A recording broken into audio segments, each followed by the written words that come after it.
Kalau kita coba lagi dari sini, kita tambahkan produk baru, misalkan kayak gini, sepatu baru misalnya. Save semuanya. Kembali lagi di channel Indo Coding bersama saya Sugiarto. Kita akan melanjutkan project kita membuat toko online dengan Laravel 10, dan pada hari ini kita akan membahas mengenai menambahkan produk. Mungkin kita jalankan projectnya terlebih dahulu. Kita cek. Sebelumnya kita sudah membuat list produk seperti ini. Nah, kita akan membahas mengenai penambahan produk baru. Jadi nanti ketika diklik, kita akan tampilkan modal box di sini. View-nya sudah saya siapkan. Jadi nanti kita akan membuat komponen baru untuk Liveware. Kita masuk ke sini dan kita tambahkan PHP Artisan make Liveware. Kemudian namanya product index. Mungkin kita beri nama admin /product create. Kita akan dibuatkan kelas komponen dan juga view-nya, dan kita masuk ke view. Nah, ini kita tambahkan seperti ini. Ini adalah form sederhana saja. Kita namai dengan product create. Kemudian di sini ada header, kemudian ada flash message juga di sini. Ini nanti ada error validasi yang akan muncul di sini. Kemudian ada fill-nya. Nah, fill-nya kita cukup tambahkan ini aja, SKU, kemudian name, kemudian tipe. Tipenya nanti kita buat untuk pilihannya adalah simple terlebih dahulu. Mungkin nanti akan ada istilahnya configurable product, tapi mungkin ya akan dibahas di lain waktu. Oke, jadi nanti akan kita arahkan untuk yang link produk di sini, new product. Nah, sebelumnya mengarah ke ini, kita ganti dengan ID dari modal dialog untuk product create. Oke, kita tambahkan di sini. Kemudian kita coba cek, refresh. Masih belum muncul karena kita belum mengincludekan atau belum memanggil untuk komponen produk create ini ke sini. Jadi kita perlu panggil di sini. Kita panggil di sini di paling bawah, mungkin di sebelum tutup div-nya ini. Kita di sini kita panggil Liveware admin product dan product create. Oke, kita refresh dan kita klik new product. Nah, dia akan muncul seperti ini. Sudah muncul dialog box. Nah, kenapa kita buat simbol seperti ini? Ya mungkin ini saya mereferensi ke beberapa platform e-commerce. Jadi untuk new product awalnya cuman fill-nya sederhana seperti ini. Kemudian nanti ketika di save, kita akan diarahkan ke edit product. Jadi nanti di edit product akan muncul fill yang lebih komplit. Kemudian nanti ketika di klik save, dia akan menyimpan ke database. Nah, ini ada error ini karena kita belum mempunyai method save, yang mana kita panggil dari button ini tadi, save. Di sini ada modal klik save dan juga close. Nah, kita akan tambahkan di sini, tambahkan public function save, kemudian juga public function close. Langsung aja kita list reset seperti ini, klik ke ini. Nah, dia akan memanggil method save yang kita buat di sini. Kemudian kita definisikan fill-nya apa aja. Kita akan buat KU, name, dan tipe produknya. Oke, seperti ini.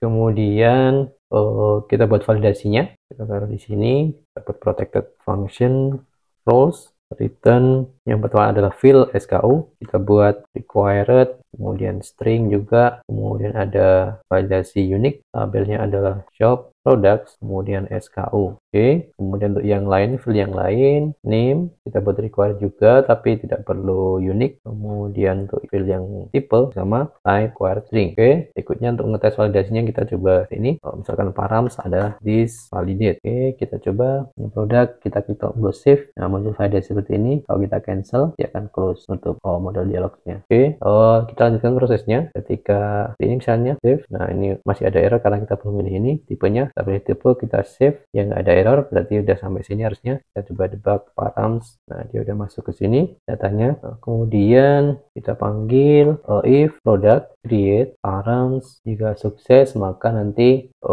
kita munculkan pesan sukses product created misalnya. Kemudian kita reset formnya, kemudian kita redirect route admin product update. Itu parameternya adalah ID, kemudian product ID ini, kemudian return. Ini error karena ini kita taruh sini aja produk sama dengan ini. Kemudian selain itu berarti session flash error fail. Oke, kita coba. Nah, ini ada beberapa field yang harus diisi. Nah, satunya adalah user ID. Nah, user ID kita bisa tambahkan di sini. User ID adalah kita isi dengan session dari user atau login user. Kemudian nanti akan ada juga ini setelah produknya, itu adalah str. Kita import dulu. helper stringnya tr slug, kemudian params name, kemudian nah untuk status kita buat defaultnya adalah product inactive. Oke, kita coba kita save. Nah, ini sukses. Kemudian kalau kita lihat ini adalah di redirect ke pad ataupun row edit product. Namun di sini belum ada view-nya karena ya di sini masih kosongan seperti ini. Kemudian kalau kita lihat view-nya juga nah masih kosong seperti ini. Tapi secara data harusnya sudah masuk. Kita coba cek di sini di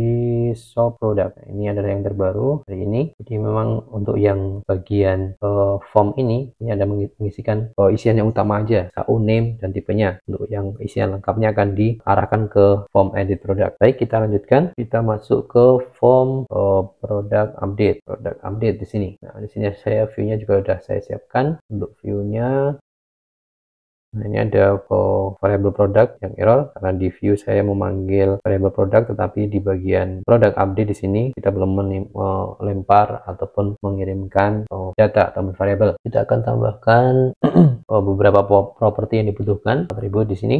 Yang pertama adalah ID. ID ini harusnya dia akan mengambil dari parameter yang ada di sini, parameter ID yang di sini. Parameter yang ada di sini kita coba debug misalnya ini.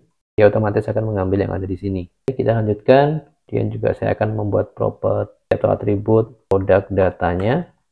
Ini adalah produk. Kemudian sebenarnya sudah punya repository sebelumnya di sini produk. Kemudian kita bisa pakai itu. Manggilnya adalah panggil di fungsi boot di sini. Function. Kemudian produk repository interface. Repository. Nanti kita buat label juga produk repository. Nggak apa-apa. Kemudian this produk repository adalah produk repository kayak gini. Kemudian akan ambil juga di sini function mount. Jadi mount ini kita bisa mendefinisikan apa. Misalkan di sini kita akan memanggil detail produk berdasarkan ID yang ada di sini. Bisa seperti ini. This product adalah this product repository. Kemudian find by ID. Kemudian di sini kita coba debug product this product. Di sini sudah muncul datanya. Nah, ini muncul datanya. Data produk ini kemudian kita lempar ke sini. Produk adalah this produk kayak gini.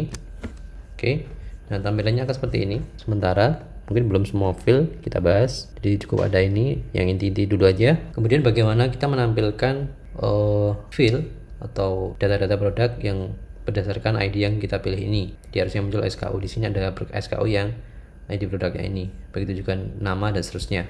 Nah, di sini kita bisa tambahkan propertinya. Jadi kalau kita lihat di sini kita punya properti ataupun atribut SKU, ada name, kemudian ada excerpt, ada body. Di sini juga ada status, kemudian ada juga price, sell price. Kita akan tambahkan di sini propertinya. Kita tambahkan public, kemudian string SKU,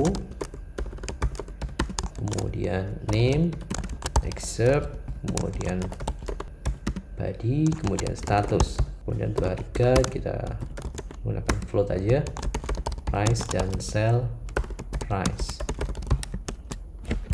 Nah, kita coba. Ini belum muncul karena kita belum tambahkan di sini.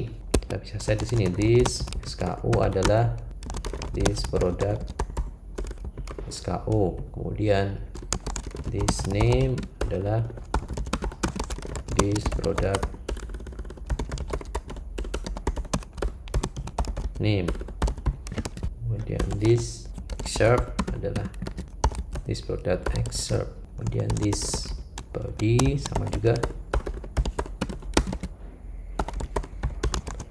this price adalah this product price, this sell price, kemudian terakhir adalah this status adalah this product status. Oke, kita coba cek. Masih ada error di sini. Assign null ke property excerpt. Tipenya adalah harus string. Nah, bisa jadi excerptnya di sini adalah null. Kalau kita cek di DB, nah dia memang null. Sell price dan lain juga null. Ini harus kita casting, istilahnya harus kita convert. Berarti ini harus kita tambahkan seperti ini. String.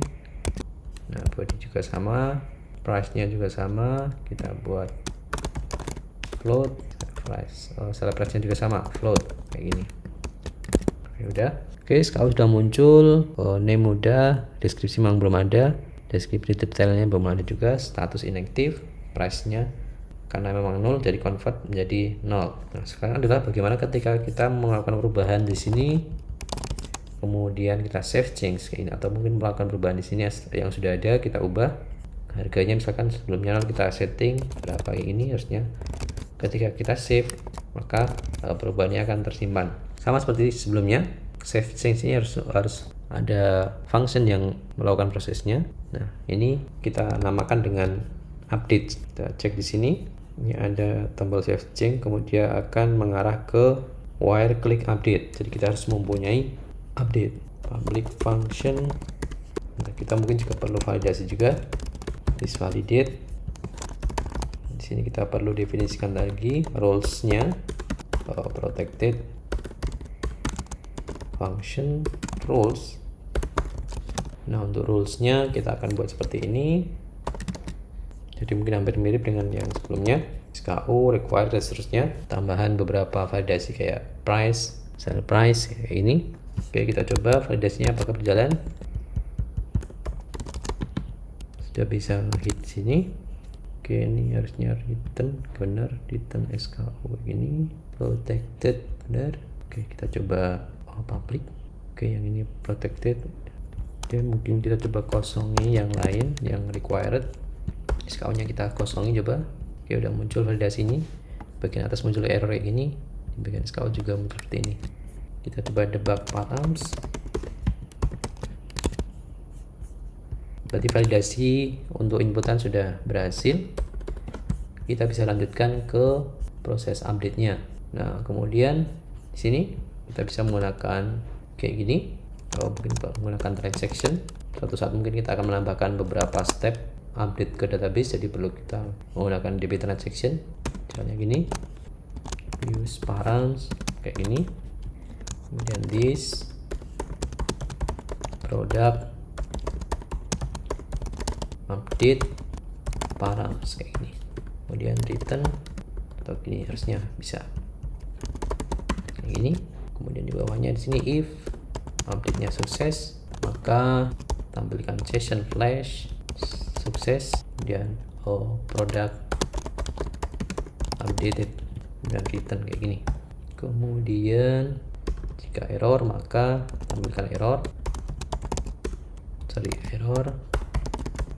fail. Oke, kita coba ubah untuk SKU nya, misalkan tambahkan 666 kayak gini, update, kemudian deskripsi singkat, detail produk kayak gini, statusnya kita buat aktif, price nya mungkin kita ganti 100.000, sell price nya 75.000 misalnya, dan kita save change. Di sini muncul produk updated. Kemudian kita cek ke database, ke tabel products, kita refresh, ini juga sudah berubah datanya dengan data terbaru kayak gini. Nah, kalau kita refresh juga datanya nggak hilang, artinya udah kesimpan ke database. Oke, sampai di sini kita sudah bisa menambahkan produk, kemudian mengedit produk, meskipun memang baru data-data produk utama. Mungkin di video selanjutnya kita akan bahas lebih lengkap lagi, termasuk update stok dan juga update foto produk. Kalau kita coba lagi dari sini, kita tambahkan produk baru, misalkan kayak gini, sepatu baru misalnya, save kayak gini, kita update deskripsi sepatu, detail, aktif isinya, kemudian harganya kita taruh misalkan 500.000, diskonnya mungkin harga promonya kita taruh 400.000 kayak gini, kemudian kita save, berubah, kemudian kita cek di database, di tabel juga udah masuk dan terupdate dengan data yang terbaru. Baik, sampai di sini untuk pembahasan kali ini mengenai penambahan produk dan juga update-nya. Sampai jumpa di video-video selanjutnya. Terima kasih.